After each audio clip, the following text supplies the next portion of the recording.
All right, Mark Seal, welcome to the show. Thank you so much, Brett. Great to be here. So you got a book out called Leave the Gun, Take the Cannoli, the epic story of the making of The Godfather. Now, The Godfather, it's one of the greatest films ever made. I think AFI, the American Film Institute, has it listed as number 3 on its list of 100 movies in 100 years. It's become this cultural touchstone. People use lines from it in their daily language, and it comes right from The Godfather. So I think it's easy to forget, especially if you were born after The Godfather came out, was that before The Godfather was a movie, it was a novel. And it was a very, very popular novel written by this unlikely author, guy named Mario, is it Puzo? Yes, All right, exactly. Mario Puzo. Let's talk about Puzo. How did his upbringing later influence The Godfather? Yeah, well, Mario Puzo is the hero of this whole story. Mario Puzo is this amazing writer, but he didn't start off as a writer. He was a child of Hell's Kitchen in a big Italian-American family.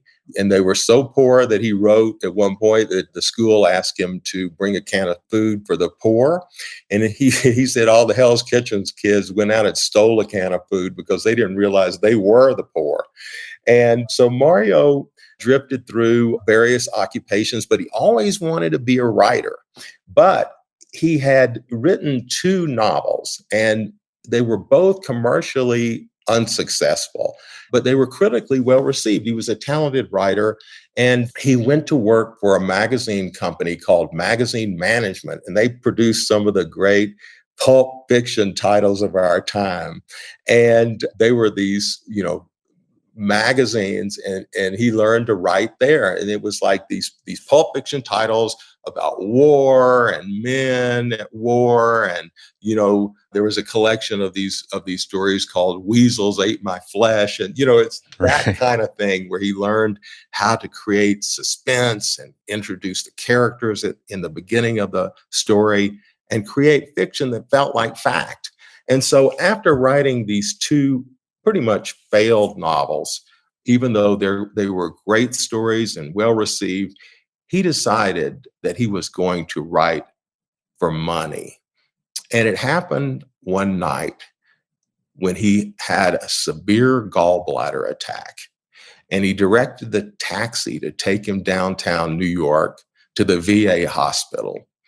And on the way, the gallbladder attack got worse and worse until when he arrived at the hospital, he opened the car door, the taxi door, and that's when the pain struck, he would later say. And he fell out of the taxi and into the gutter, and lying on his back, looking up at the night sky, he said to himself, "Here I am, a published author, and I'm dying like a dog." And he said, "That's when I decided I would become rich and famous." And he described himself as not competent. He wasn't really proud of himself. In fact, one of the things I loved about this book was throughout you kind of scattered these Italian American slang words that, my wife's family is Italian American. I've heard these words around the kitchen table thrown around. And one of them is chooch. And Mario said he was the chooch of the family. For our non-Italian American listeners, what's a chooch and what made Puzo a chooch? Yeah, as Puzo wrote, he wrote, every Italian family has a chooch, a donkey. That is, a family idiot. Everybody agrees will never be able to make a living. And he felt like that was his role. He said, there's no question that I'm incompetent, monetarily insane, but money is really killing everything. And he was really, desperate for money. And, he writes about this in his 1972 book, The Godfather Papers and Other Confessions, where he talks about his debt. And I was also able to get access to his archives at Dartmouth University. And you can actually see the letters that he wrote to the IRS asking for extensions. And you could feel the torment that he was under beneath all of this debt that he had to hopefully write his way out of. Well, and how did he accumulate that debt? That's part of what made him a Yeah, chooch. he accumulated the debt. Well, one of his big vices was gambling. He loved to gamble, and he wasn't a very good gambler, so he lost a lot of money. And it led him to having to borrow money from friends and relatives and bookies and whatever else. And so by the time he was ready to write The Godfather, he was in debt, and the Godfather was going to help him, he thought, write his way out. But then 8 publishers turned down the idea. Well, so growing up, he's Italian American, grew up in an Italian American neighborhood. Did he have any like firsthand experience with the mob, or was that just a part of that wasn't part of his world? No, in Hell's Kitchen, he was around mobsters all of his life, he would later write. And he writes in one interview, or I believe it was an article that he wrote. He wrote about this strange man who one day comes to their apartment and asks his mother to hold on to a blanket full of guns for him. And this man, he later discovered, was a mafia man. And so he was around these people all of his life, but he said he never had met a genuine gangster. But what was happening in the 50s and the 60s were genuine gangsters were on television. There were 2 sets of hearings, the Kefauver hearings in the 50s, and then another set of hearings later on. And those hearings were nationally televised. The Kefauver hearings on organized crime, which included the work of Bobby Kennedy. Those hearings were being held in 14 cities across America and nationally televised. And everybody was glued to their television sets watching these hearings, including Mario Puzo, who was on his couch in front of his television set in suburban New York like everyone else. And is that what inspired him to write, I'm going to write a mafia novel? Yeah. And one of the publishers, his publisher, who had turned down his next book, his 3rd book, said, if this only had a little bit more of that mafia stuff in it, maybe it would be worthwhile. And that rang in Puzo's head. And he thought, well, okay, I'm going to write a book about the mob. And he went home and he ordered the hearings, transcripts of the hearings from the Library of Congress for $10. And there in his suburban New York basement, next to a pool table and the sound of his 5 kids, he began to dream in front of his manual typewriter. And there were mob stories written at this time. It was a popular genre. When Puzo set out to write what became The Godfather, did he have an idea of how am I going to make this different from the other ones? Yeah, I believe he did. What made it different from the other ones, and what made the movie different from all the other mob movies that had been made before, was that he created a family. He didn't just create, gangsters with guns and the deaths and the crimes and all that. He created the family Corleone, and he created, as Coppola said, Francis Coppola, when he read the book, he was put off in the beginning by its sex and some of the tawdry scenes that he thought were tawdry. And he said, what is this? The carpetbaggers he had written, and he didn't want to have any part of it. But then Coppola went to the library and began looking into other books on organized crime. And he went back and reread Puzo's book, and he saw exactly what Puzo saw, the family. As Coppola said, he saw it as a saga about a king and his 3 sons. And that's what you got in the novel. You see the king, the Don, the Godfather, and his 3 sons. And you want to know more about them. You feel a strange affinity for them. And that's what made the novel different. And that's what made the movie different. And when he started pitching this book to publishers, you said initially it was rejected. I mean, did he get responses on why it was rejected? Yeah, I'm not sure. I think that he had a 10-page outline and it wasn't completely finished. And so, mainly because his previous 2 books had not done well. And so, Putnam and an editor named William Targ, as I write in the book, took a gamble on him. And what a gamble that turned out to be one of the best-selling novels of all time. And of course, Puzo didn't realize what he had done. And he sailed off with his family, still deep in debt. His wife had not been back to her native Germany since they had left there after the war. And Mario Puzo had promised to take her back. So he sailed, he flew off with his kids and his wife to Germany. And he didn't have any money, but he said he had a nice collection of credit cards. And of course, along the way, he hit all the casinos on the Riviera and all in London and everywhere else. And he was cashing checks off of his American Express card. And when he got back another 8,000 or maybe even more in debt, he called his agent, hoping she would pull a magazine story out of her hat, as she had done many times before, and buttress his failing finances, only to say that the publisher had sent the book out to a paperback house, which he had said, do not send this book out. It needs to be polished. They sent it out to a paperback house, and they had offered a record-setting $410,000 for the paperback rights alone. What's that in like today's dollars? This was in 67, 68? Yes, it would be millions in today's dollars. It was inconceivable. It was a record. At first they went to 350, and then they kept going up, and finally they went to 410,000, which was set a new record for a paperback advance.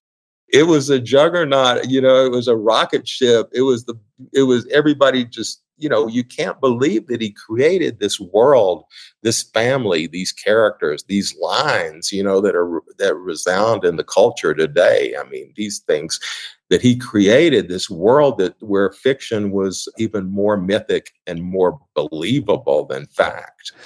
And one thing Puzo talks about, a lot of the lines, especially the ones that come from The Godfather, the Don Corleone, he said a lot of those lines came from his mother. Exactly. Yeah, his mother was a very strong Italian-American mother, and she kept her kids on the straight and narrow. He said that some of the best lines that were uttered by Don Corleone were first said by his mother, including, a man who doesn't spend time with his family can never be a real man. And those iconic lines his mother said first.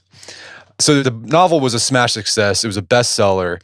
What did the actual mob think of the book? Well, the actual mob, at first, they loved it. And the people that were later quoted were saying, had said things like, they saw themselves in it. They felt like, that he knew their world, that he was part of their world. There was a rumor going around that the mob had paid him to write the book, which was absolutely not true, obviously. So, it became part of their folklore up to this day. I mean, you can hear people, kissing, you can see people kissing the ring, saying those iconic lines, emulating Don Corleone or Michael or Sonny or maybe even Fredo. So, these things resounded in our culture back then and continue today, 50 years later. Yeah, I think one mobster even said that there was a scene where, I don't know which one, it was like, I think Michael might have been killing somebody. And the mobster said, the way he described it, like, that's how I felt when I had my first hit. And it was like, wow, that's something. Yeah, so they told this to Jeffrey Goldberg, who was writing for the Times. The mobster in question said somebody had to be helping him because he knew about our life cold. He had the whole atmosphere, the way we talked, that wedding scene. I mean, it was so real.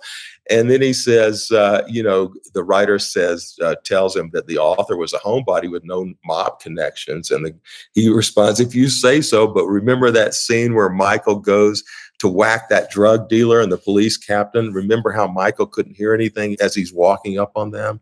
Remember how his eyes went glassy and there was just the noise of the train in the background and how he couldn't hear them talk?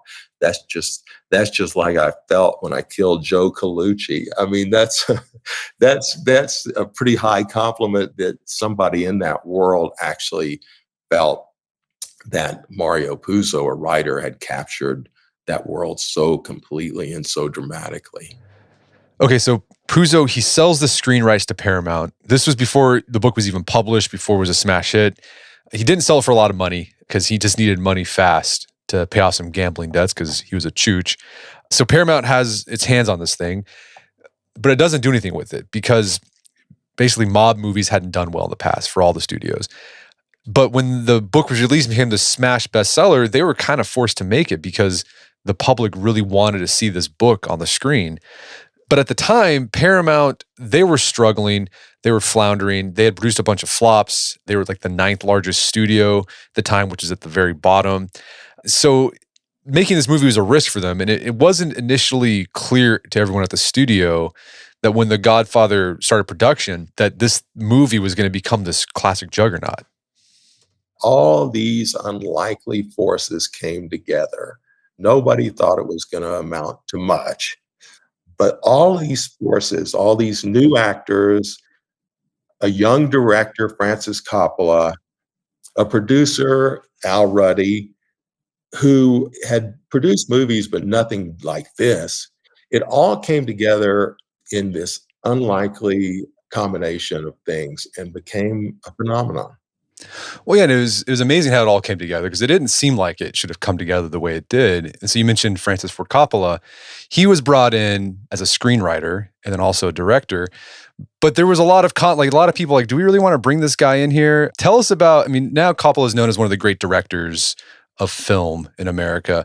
At the time, this is the very start of his career. How old was he and what was his status as a director in the industry at the time?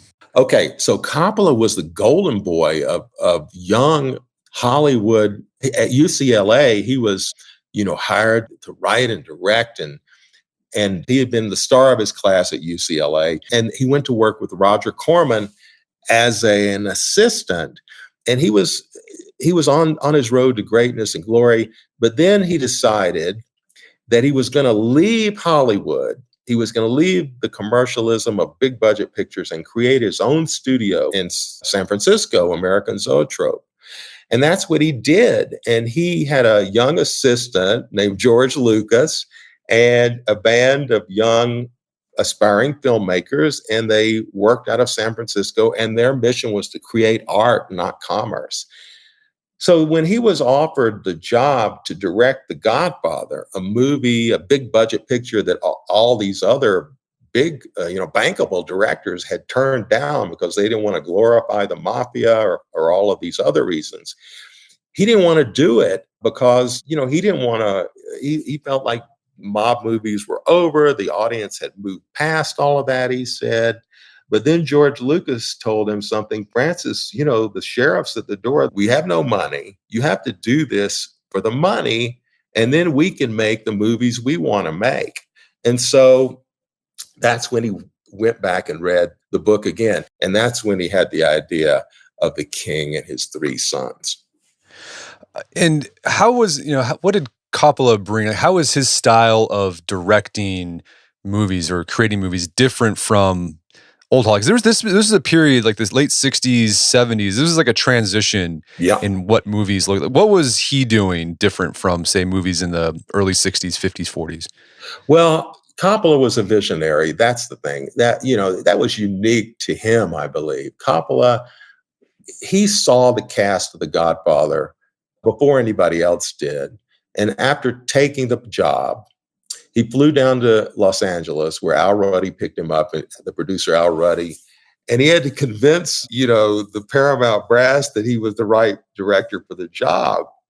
And Al Ruddy said he got up on the table and just gave this impassioned speech. And Walter Murch said it was like a Jedi mind trick when Coppola starts talking. People are just enthralled and swept up in it.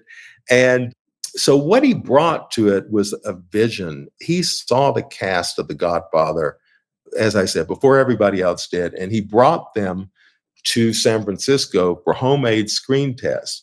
He saw Al Pacino as Michael. Sonny would be played by James Caan. He saw Diane Keaton as Kay, and he saw Robert Duvall as Tom Hagen. And he brought them all to San Francisco. His wife cut their hair, and they did these homemade screen tests, which he sent down to Paramount. And nobody liked them. Everybody thought, who are these people? They were all unknowns. And so they forced him to go into this very intensive screen test mode where the list of actors who tested for each role ran down the page after page after page. And I think it cost $410,000 or something like that for a screen test. And after much fighting and battling and controversy, Coppola eventually got the cast that he first envisioned and tested in San Francisco. Okay, so a lot of the actors were unknowns. Like Al Pacino was an unknown at the time. Right. But the big, like The Godfather is Marlon Brando. That almost didn't happen. How did Marlon Brando end up playing the Godfather? Yeah, so this is one of the classic stories of The Godfather. Marlon Brando, everyone thought he was washed up at 47. He was temperamental on the set, tardy. He, just was a problem actor that everybody thought his career was over. His last films had been bombs at the box office. So nobody but Puzo first and Coppola second wanted Brando as Godfather. For a while, Puzo was writing the script on his own before the arrival of Francis Coppola as director and co-screenwriter. And so Puzo had written a letter to Marlon Brando, and he had listed it as his return address. He had scrawled across the letter, North Carolina Fat Farm. That's where he was in residence when he wrote this letter. And he wrote, Dear Mr. Brando, I wrote a book called The Godfather, which is met with some success, he wrote very modestly. And he also wrote him that you're the only actor who can play the role of Don Corleone with the quiet intensity that the role requires, or something like that. And so he saw it early on. And then when Coppola came on board, for him, it came down to either Brando or Laurence Olivier. And Laurence Olivier was older and living in London and wasn't available. It didn't seem to travel. And so he really wanted Brando as well. But it was an uphill battle from day one to even consider the idea. How'd they finally convince Brando to, because Brando was reluctant to do it. Brando was reluctant to take the role. He didn't want, in the beginning, he said, I don't want to glorify the mafia. But then when he heard about Laurence Olivier being in contention, suddenly he was interested. The competition aspect of it apparently spurred him forward. So the studio agreed, the president of the studio finally agreed that Marlon Brando could be considered for the role if he would do a screen test, do the role for very little money, and there were a few other aspects that he had to agree upon. But so Coppola and his cinematographer, Hiro Narita, and a few other people didn't tell Brando it would be a screen test, of course, because he would never have agreed to that. He said it would be a makeup test. And they went up to his house one morning on around 7 a.m. on Mulholland Drive, where Brando lived. And Brando came out, he was 47, in a kimono and his hair in a ponytail. He was still young, 47, and he looked young. But in that living room, a miracle happened. He pulled back his hair. He put shoe polish on his upper lip to emulate a mustache. And he put Kleenex in his cheeks. He said, I want to talk like a bulldog and look like a bulldog. And with the cameras rolling, he became Don Corleone in front of everyone's eyes. And everyone was just astounded to see this 47-year-old man transform himself in his living room into the 60-year-old mafia Don.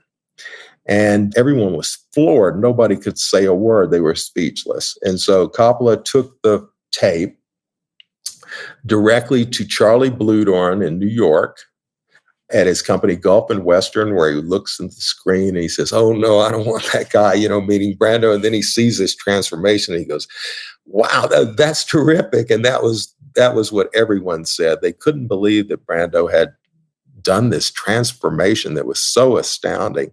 And the interesting thing about that tape, it disappeared from, nobody knows where it is today. It was like a treasure in a shipwreck, or like Hemingway's letters that were lost on the train in Paris. Nobody knows what happened to that amazing piece of footage that won Marlon Brando the role as Don Corleone.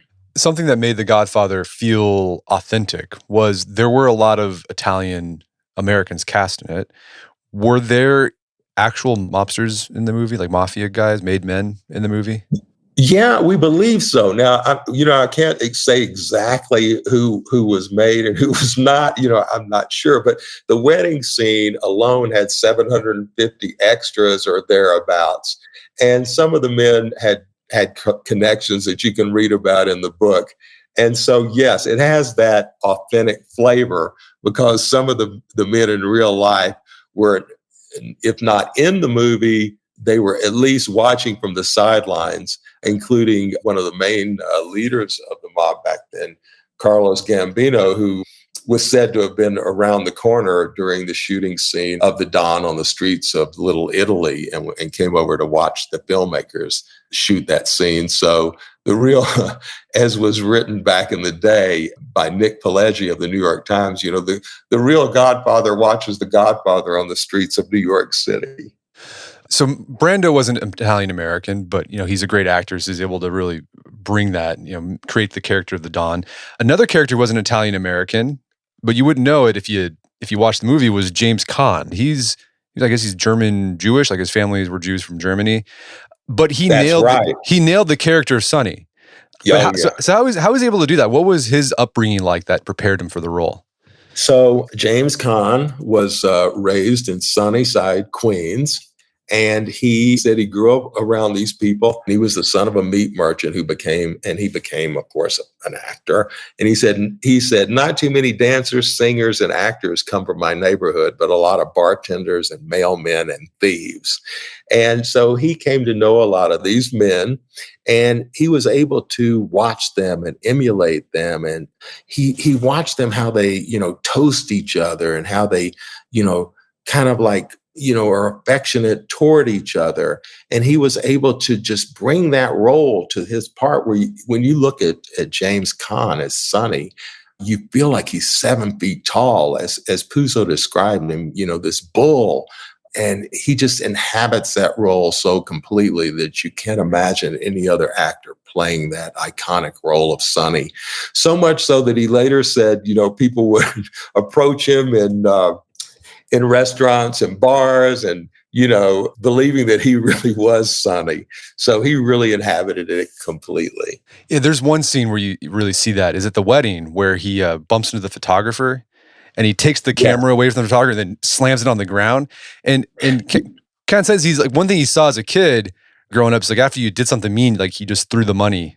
So like, he pulls money out of his pocket and throws it at the photographers. All right, I did something bad. Here's $40 to fix it. That's right. And he said, Clemenza, who was played by the great Richard Castellano, was standing behind him thinking, oh my gosh, what's going on? It was totally ad-libbed, he said. Anyway, he was so great. And he was so great to speak with, both back in 2008 when I did the story, and then later for the book. He was just so forthcoming and just a wonderful human being.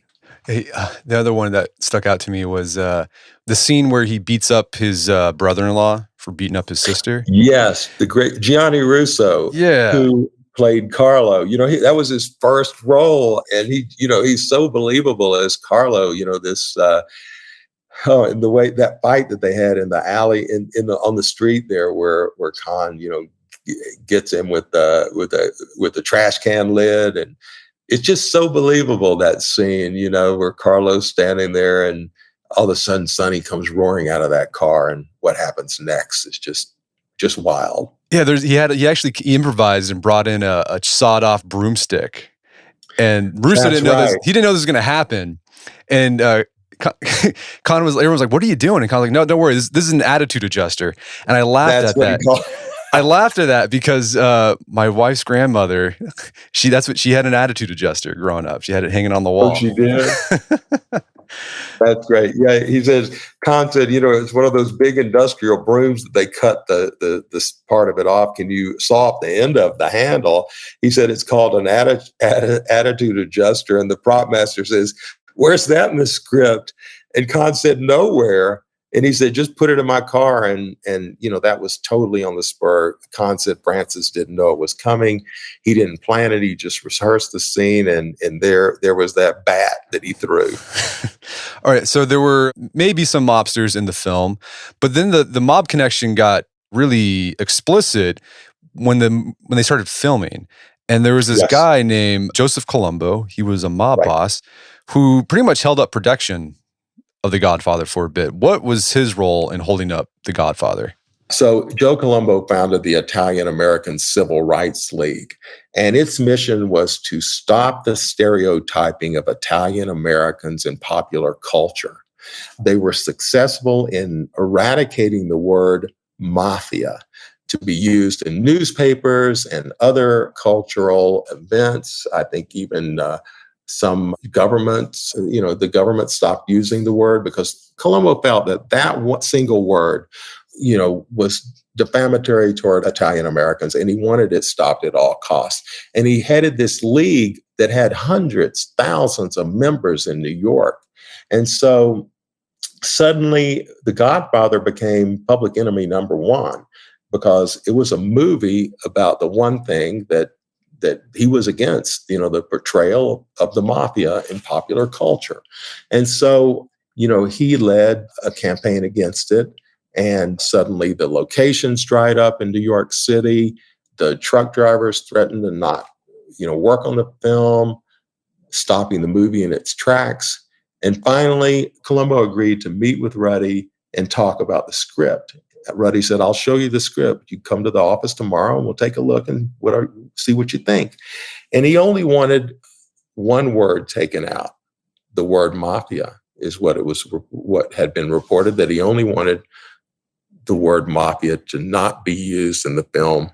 And Ruddy knew that it had only been used one time in the film, where Jack Woltz talks to Tom Hagen at the studio where he uses the word mafia, and that word was deleted, and it was an easy deletion for a world of cooperation. Suddenly, the streets of New York were open, the locations were available, the drivers were working, and some of the men in the real life mob, it was said, wanted to be part of the picture. But the ironic thing is that he didn't like the word mafia, but he was actually a part of the organized crime. That's what had been said. Yeah, it was said that he was the youngest boss of one of the 5 families of New York. That's what was reported. And he always denied that there was even a mafia. He said, "Am I the head of the family? Yeah, my family, my wife and children, and yeah, that's my family." And I think he ended up a year later getting shot. Correct? Yes, that was another instance of real life imitating art. And so during the filming of The Godfather, Joe Colombo was to speak before the league in Columbus Circle, and he was shot. Ended up dying, I think, 7 years later. But it was amazing how real life was happening right there in the streets of New York while they were filming the fictional movie The Godfather at the same time. So Coppola, reminiscing about making The Godfather, he said it was the most miserable experience of his life. I mean, this is the guy who directed Apocalypse Now, where he's out in the jungles, making that film, which would seem pretty miserable. What made The Godfather so miserable for him? Well, he said that it was the most miserable. It was the most, even more than Apocalypse Now, because it was his first big studio picture. Apocalypse Now had its own sense of madness in the Philippines. That was a pretty intense set in itself. But what was happening on The Godfather, he had to deal with insurrection among his crew. Some people wanted him fired from the movie. He felt that he was going to be fired every day. There was a difference of opinion with his cinematographer. He had a studio kind of a minder, someone who was there to watch every cent that was spent, breathing down his neck, questioning his every move. He was living in a cramped New York apartment that was filled with, his wife and kids. And so it was just a pressure cooker of a set. And that's why, Peter Bart later wrote that this is why, how this masterpiece was made, because everybody thought they were going to be fired at any minute, including Al Pacino. So they wanted to get their best work down before they could get the axe. And what happened was, it all came together in that great restaurant scene where Michael Corleone shoots the corrupt police captain and the drug dealing Sollozzo.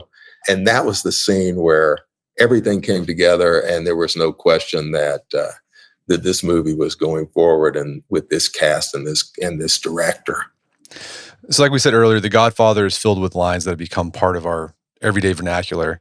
A lot of them came from Puzo's mother, but then a lot of them were just ad-libbed into the movie. And one of the most famous, it's the one that you made the title of your book, "Leave the Gun, Take the Cannoli."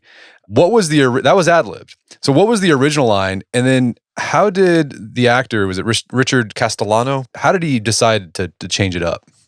Yeah, so in the novel, in Puzo's novel, it doesn't say leave the gun, take the cannoli. And in the script by Coppola and Puzo, the line is only leave the gun. So they drive out to shoot, they drive Paulie Gatto, the turncoat who set up the hit on the Don, out to a remote stretch of land beneath the Statue of Liberty. But the interesting thing is, out there where they shot the scene, the Statue of Liberty has its back to the murder scene. So they shoot Paulie Gatto with 3 shots to the head. And Clemenza comes up to the car and he says to Rocco, who had been driving the car, leave the gun, as it had been written in the script. But then he remembers what his real wife in real life, the woman who played his wife in the movie, says, don't forget the cannoli. And he remembers that, and as a total ad lib, he goes, leave the gun, and then he says, take the cannoli. And he grabs the cannoli box in his, as I wrote, in his fat hands by the strings, and then they walk away. And then it became this iconic line, this total ad lib by Richard Castellano that hadn't been expected, and nobody, said much at the time when he said it. But later it became one of the greatest lines. I think it's one of the most famous lines of all time. And it was a total ad lib on the spur by Richard Castellano as Clemenza. And you argue that this line, that ad lib, it really gets at the heart of what The Godfather is about. Yeah, because it does, because it is about guns, but it's more about the family, the cannoli, the bringing things home. The wife who tells him, that what she tells him from the doorstep that day. And so I thought it just, it sums up everything, and it just kind of gets to the heart of what made this movie magic, and that's that you feel for these characters, you feel for these men that you really shouldn't feel for, but they pull this magic trick, where you actually have sympathy for them. And I think that's the magic of The Godfather. So this movie took forever to make. It went over budget on both on money and time, but finally got released. What was the popular and critical response to the film? It was huge. It was a phenomenon. The premiere was March 14th, and it began being shown in theaters soon after. In New York especially, there were lines around the block. They were showing the film, showing after showing, with barely a break in between, almost 24 hours a day. And in Los Angeles, there was a Los Angeles Times story about what to do. It was titled, "What to Do While You're Standing in Line to See The Godfather." They said babies would be born and you could do your Christmas shopping, and, you standing in line so long, all these things happened. And that's where it was around the world.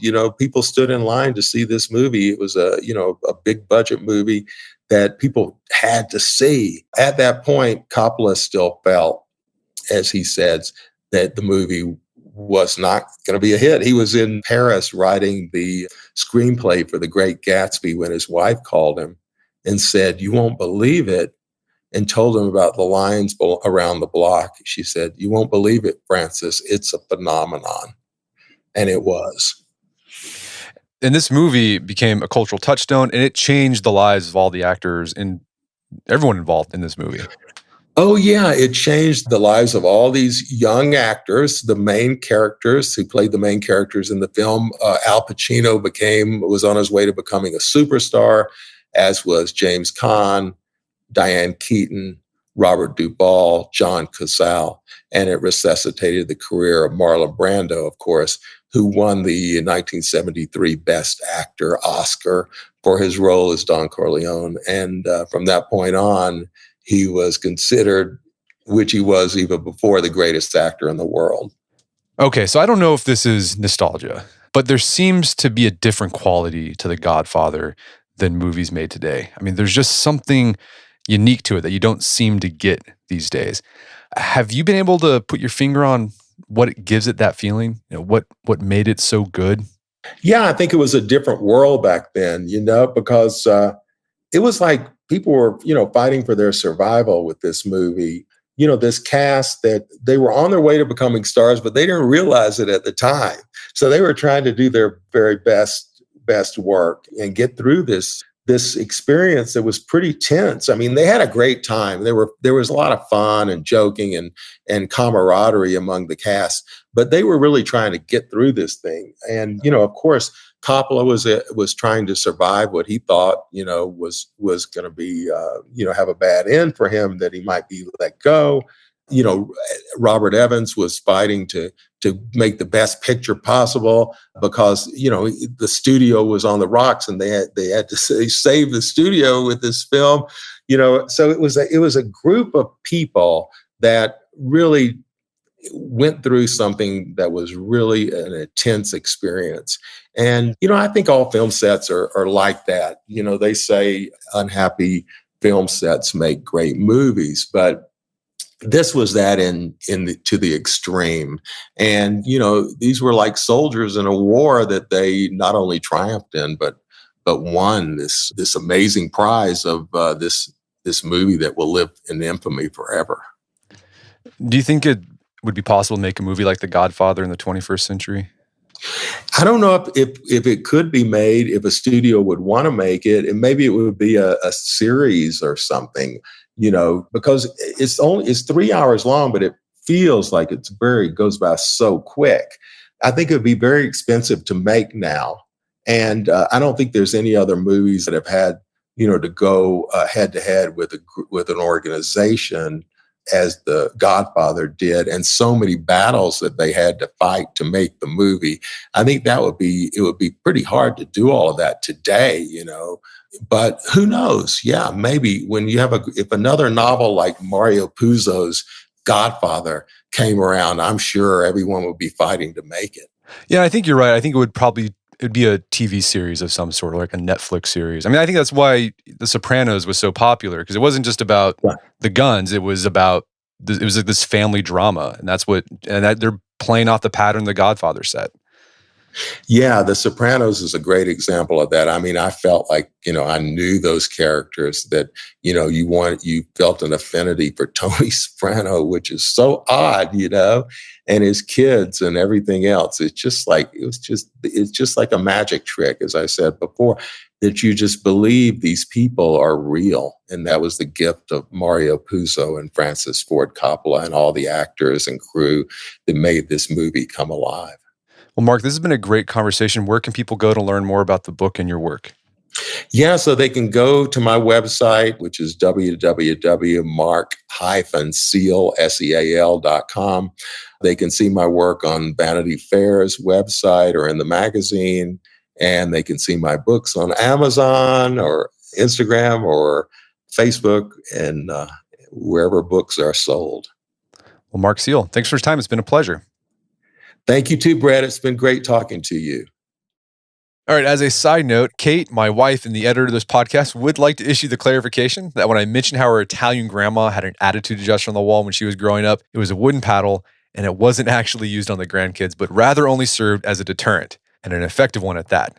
My guest today was Mark Seal. He's the author of the book, Leave the Gun, Take the Cannoli, the epic story of the making of The Godfather. It's available on Amazon.com and bookstores everywhere. You can find more information about Mark's work at his website, mark-seal.com. Also check out our show notes at aom.is/Godfather, where you can find links to resources where you can delve deeper into this topic.